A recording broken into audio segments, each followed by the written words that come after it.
My name's Louise Dauncey. I'm a Network Delivery Manager for the Child Health and Wellbeing Network in the North East and North Cumbria. I'm really sorry not to be with you there today. I feel as though this week everything's conspired against me and I have ended up with multiple conflicts. But I'm hopeful to be able to provide this kind of recorded presentation just to give you the background and a whistle-stop tour, but just also to say that I would really appreciate the opportunity to be invited again to be able to elicit further discussion around this. So I've prepared some slides, which I will share with you on the screen now and also share following the event, and I would welcome further discussion about this. So I'll just carry on. Apologies. So I'm grateful to be here today. It's a good opportunity to showcase the work and obviously to kind of seek some level of influence and interest in the work. My role with the North East and North Cumbria Child Health and Wellbeing Network is around the delivery of the Children and Young Persons Transformation Programme, and as such, paediatric asthma falls within this as one of the long-term conditions identified within the long-term plan. In terms of an outline for what I propose to talk about today, I just wanted to skim through a background to the Child Health and Wellbeing Network as an entity. I wanted to talk a little bit around paediatric asthma and the National Asthma Care Bundle, and also to share with you the journey that we've been on so far in relation to the housing resources, and then just share with you in a bit more detail the proposed Beat Asthma Friendly Housing Pledge and the associated resources that we've developed. So I won't go into too much detail because just recognising that we haven't got a lot of time, but essentially this slide provides some of our local context for the children and young persons population here in the North East and North Cumbria, and also to give an indication of the size of our geography here. The map on the right hand side shows our 4 area ICPs within the North East North Cumbria integrated care system, which marks out 13 local authority boundary areas, 13 local authorities, 8 acute trusts, 2 mental health trusts, 3 ambulance trusts, as well as numerous primary care networks. You will also appreciate that the education system forms a really valuable part of our ICS, and within this, consider the 1,400 schools and education settings that we have across our huge geography. Our ICS in the North East operates wide geography and diverse population, and with this brings wide-ranging socioeconomic challenge. I'm sure you'll be aware of the Core 20+5 framework and that this recognises asthma as a clinical area of additional vulnerability. So I won't labour this slide, but here in the North East and North Cumbria, I wanted to highlight our local levels of relative poverty and those associated challenges. As a professional working in health or education or social care sector or housing, I'm sure you'll be well aware of the impact of these socioeconomic challenges have on health and other outcomes for our young persons population. Highlighted here on this slide are that we have the highest rates of asthma admission for the North East and North Cumbria, and some of the suggested ways that we're seeking to overcome these challenges include collaborative work across the system, targeting resources and upskilling frontline workforce. So the Child Health and Wellbeing Network itself then has a series of priorities which have been determined by initial consultation. We validated these in 2021, an additional priority relating to family support or that lack thereof have been identified. These sort of areas, these challenges won't be a surprise to colleagues working in, health, education, social care or housing, given what we know about the impact that deprivation can have on our families. Within this, the Child Health and Wellbeing Network has a growing role in relation to the Children and Young Persons Transformation Agenda, particularly in respect to additional needs, vulnerability and childhood illness. So our network then has an overriding vision that holds children at the centre of all we do, and the mission statement here on the slide outlines the belief that children should be given opportunities to flourish, and our role really within a network is to provide a platform for that collaboration to support organisations to work cohesively. Our network is growing and has broad representation from across the children's workforce, and we currently stand at nearly 2,000 members from across a wide system. So in terms of our work, just whistle-stop tour in terms of the different types of work we do, you can see an outline of the various strands of work that we have here for the Child Health and Wellbeing Network. Youth voice is an integral part of our role. All of our activity is focused really around children and young people and their families, of course. And the work includes a group of young advisors and a young executive, which provides influence and oversight in respect of our governance processes. We have an inequalities focus and we work with the ICB Healthier and Fairer colleagues. The Child Health and Wellbeing Network holds the ring on the Core 20+5 framework for children and young people. Communications and engagement, so we provide an ongoing offer of communication, engagement and training opportunities within our weekly newsletter. We have a Children and Young Persons Transformation Programme Integration Centre, which is a fully funded 3-year pilot which focused on a series of different projects which were looking particularly at system-wide integration. Some examples of these work are integrated settings, beat asthma, social prescribing, and another which you may have heard of, which is Healthier Together. So it's a website and an app that is used not just in the North East and North Cumbria. You may have heard about it in other localities. And of course, the Children and Young Persons Transformation Programme, which is my area of work, and I'll explain a little bit more on the next slide. But this is essentially the basis of the project today, the discussion today, because obviously the project for asthma is associated with that work.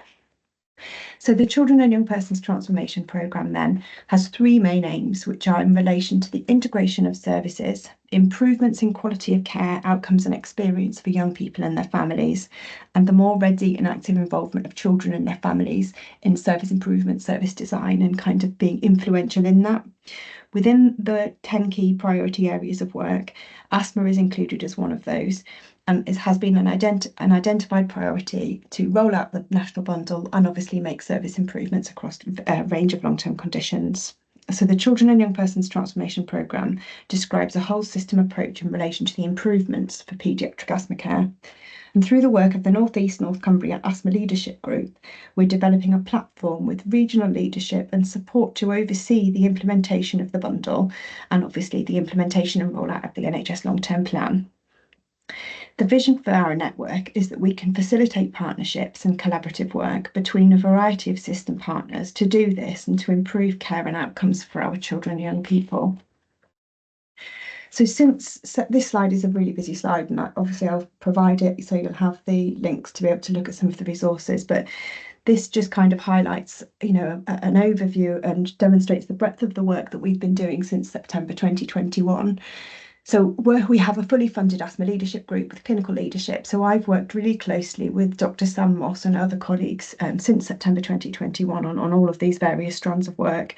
This just demonstrates the kind of breadth of the work of a whole range of projects that run in parallel about what I'm actually coming to talk to you about today. So I won't go into detail, but just as a whistle-stop tour, we undertook some initial baselining to help us identify and target our resource and interventions. We've provided a whole host of education across the system in a variety of different forums, including primary care education forums, heads, Senko and education heads education sessions with the local authorities, Healthier Together Champions learning sessions.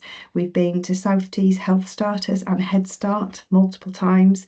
And we've also done education in other secondary care platforms like the ODN, Operational Delivery Network, and Education Forum. We worked in summer last year to work with PANIC, who is the regional asthma network, to host a multi-agency asthma and allergy conference. We've collaboratively developed and launched Beat Asthma Friendly Schools, Beat Asthma Friendly Clubs, accreditation frameworks, and we're currently working with housing to develop a Beat Asthma Friendly Housing Pledge. We've developed referral pathways between primary, secondary and tertiary, and we're currently in the process of getting those digitised and onto our primary care systems, System 1 and EMIS-Web. And we currently have a secondary care respiratory nurses community of practice, and we're supporting with the standardisation and the implementation of a discharge bundle to kind of improve the consistency and provide the same expectation wherever you are in the North East and North Cumbria. Again, I won't go into a lot more detail, but the slides are on there with the links for you to be able to have a look at some of those resources. So just to outline asthma and why it's a problem. So asthma is a really common condition, and it's suggested that 1.1 million children in the UK have asthma. Outcomes for children with asthma in the UK are amongst the worst in the West, and asthma is one of 3 conditions that account for 94% of emergency hospital admission for children under 19 with long-term conditions, and young people are still dying from asthma. So in the North East, this means that the North East and North Cumbria has significantly higher rates of accident and emergency admissions and attendances across all age ranges compared to the national average. We have a higher proportion of children living in the most deprived areas than the national average. And the NRAD publication, 10 years on, identifies that barely any improvements have been made to asthma in the last 10 years. And asthma deaths have actually increased over that time period by almost 25%. So it's really shocking reading for us, and there are a huge amount of work that we've done, but recognise that challenges, and we're still a long way off, and we recognise that a lot lot more needs to be done across the system. So ordinarily, I usually present these slides with a clinician, but I'll just sort of summarise this section, but I won't be able to answer any sort of clinical questions about this. So asthma is a lung condition that affects people of all ages, and it often starts in childhood. There are many conditions that cause similar symptoms, which is why it's really important to be able to get accurate diagnosis and therefore appropriate treatment. This is just some images of some lungs, some airways. This just shows the difference between a normal airway and asthmatic airway, and then it gives you an indication of what an airway might look like when a person is having an asthma attack. You can see here that the airway on the right is significantly narrower, which accounts for why a young person might struggle to breathe during an asthma attack. Some common triggers are listed here. Not all are applicable to everybody, but I've highlighted ones that are maybe of particular relevance here for this group. Key triggers related to the discussion today are highlighted, which could include cigarette smoke, damp and mould within a home environment, temperature change or cold weather, and obviously house dust mites. So in September 2021, the NHS England launched a national bundle of care for paediatric asthma, which outlined a system-wide approach for improved care for children with asthma. There are a series of deliverables which are grouped into the areas that are listed here on the right-hand side of the slide. So that's to do with organisation of care, early and accurate diagnosis, effective preventative medication, severe asthma, and especially relevant today is around the environmental impacts. This standard here on the screen has been taken directly from the bundle itself. So the standard that's highlighted here is of particular relevance in housing, and it's environmental impact 4, number 4. So this relates to partnership working with council services and housing providers to ensure that housing quality does not impact on the health of children who are at risk by virtue of asthma. It describes the need for communication pathways and processes to identify when the housing indoor environment is critical in the care and outcomes for a young person. So the actual deliverables include developing a joint approach between healthcare and housing to ensure children do not live in conditions that exacerbate their symptoms. We need to develop a process to alert housing providers when environment is thought to be critical in those health and other outcomes. And we need to ensure that families are provided with good advice. So I just wanted to describe a little bit around the conversations we've had and the journey that we've had to date in relation to this work with housing. So in summer 2023, we held a North East North Cumbria system-wide conference called NECPAC, and we opened the event to system partners, which included housing, education, social care, as well as our health colleagues. And we had a series of interactive workshops for delegates to choose from. And we recognised the potential for collaboration and engaged initially with Gateshead Council housing leads, who brokered our introduction to the Northern Housing Consortium. The Northern Housing Consortium is a membership organisation for the North East North Cumbria for housing providers. So then over the following months, we shared with them some advice and guidance and signposting to the available e-learning for health training, and obviously signposted to the already available and existent Beat Asthma resources. So via the directors of public health in each of local authority area, we then identified a group of individuals and agencies, including local authority housing leads, housing providers and stockholding local authorities, as well as representatives from the private rental sector, to form a small working group to develop some resources, which I will come on to just in a minute.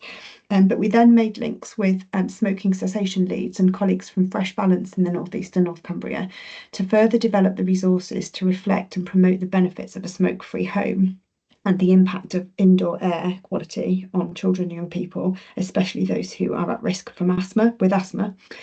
So we're currently working with the North East North Cumbria ICB North East Housing Partnership as a programme of work as part of the Warm and Dry work stream.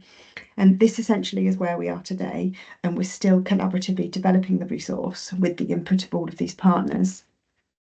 So I've included this slide here just so that you have the links to the resource really.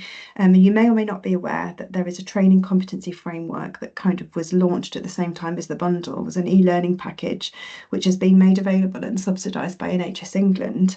It provides tiered training, and there are 5 levels of training, but it's suggested that for housing providers we would ask them to undertake the level 1 awareness raising session, which is a 45 minutes online accredited training course with a completion certificate that's provided provided once it's completed, and it just provides kind of a background and outline to asthma, how to recognise challenge, and kind of how to advise and signpost to appropriate resources to ensure that people are kind of looking after their asthma. So it's just an awareness raising session, really. So one of the proposals that we came about was to develop a Beat Asthma Friendly Housing Pledge that we would ask housing providers, registered social landlords and stockholding local authorities to sign up to.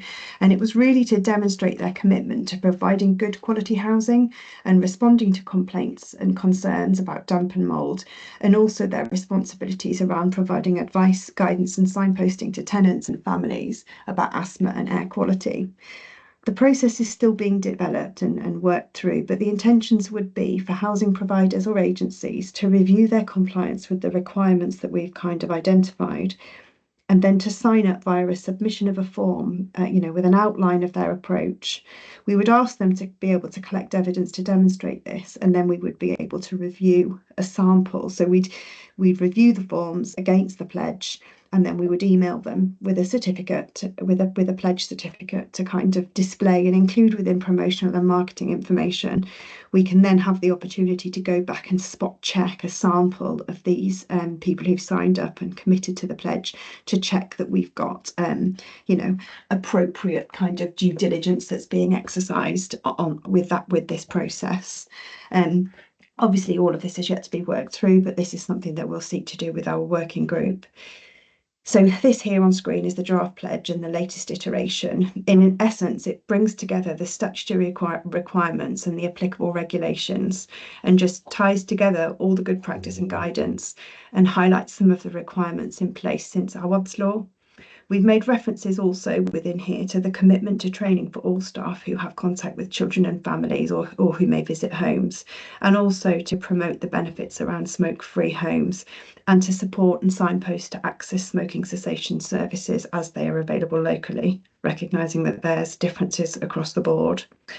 So we also, at the same time as doing this, recognise that this was not directly transferable to the private rental sector. And as such, we've developed a similar pledge for private landlords, kind of in parallel to this, which we will continue to work on with our local authority quality forums for the private rented sector, for representatives from the private rented sector. So the feedback from our kind of small working group was that these had been really positive. They felt it was a helpful accreditation to have and something that organisations could quite easily achieve. And I think it was something that was perceived to be a really positive step and something that they could use as a mechanism for education within their workforce. So another one of the deliverables that I mentioned previously was around the development of an approach to identify priority for children and young people whose accommodation is having a significant impact on their health and health outcomes. So essentially where significant risks are presented.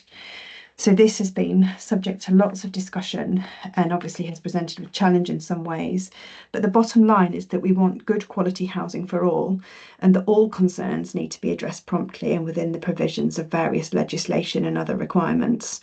But we did identify a need to be able to provide clarity for the housing sector around which children are at significant risk. And our working group, we've worked with the working group to come up with this kind of solution, which allows us in the North East to identify 4 named clinicians who may potentially write letters identifying housing concerns for children who are currently under the care of tertiary care within specialist asthma services. So again, this is still in development, but on the face of it and within discussion within our small working group, it was welcomed with open arms by participants within our North East North Cumbria working group, and it was seen as a really helpful approach to help them with that prioritisation process, to be able to manage applications and obviously to manage risk for those families. So this is just an example of one of the resources that we've prepared. It was actually prepared for the schools work, for our Be Asthma Friendly Schools, but it was something that is felt to be potentially relevant in this sector, and that it's just one of the resources that we have that could potentially be included in new tenants packs, or to help staff facilitate discussions around asthma and air quality, provide education about triggers and ways that they might mitigate them, and also provide signposting and opportunities to access other credible resources. Now, you'll appreciate that this kind of work crosses over lots of different work programmes within an ICB or a collaborative programme. So we recognise that there's alignment with multiple kind of work strands, and we've been linked to these groups and we've shared our work with them to seek influence and kind of support. As it stands, we're linked to the North East North Cumbria Housing Partnership Warm and Dry programme and are due to be going to them in October to kind of present this work and to seek endorsement in principle and obviously to seek their input into the further development of it.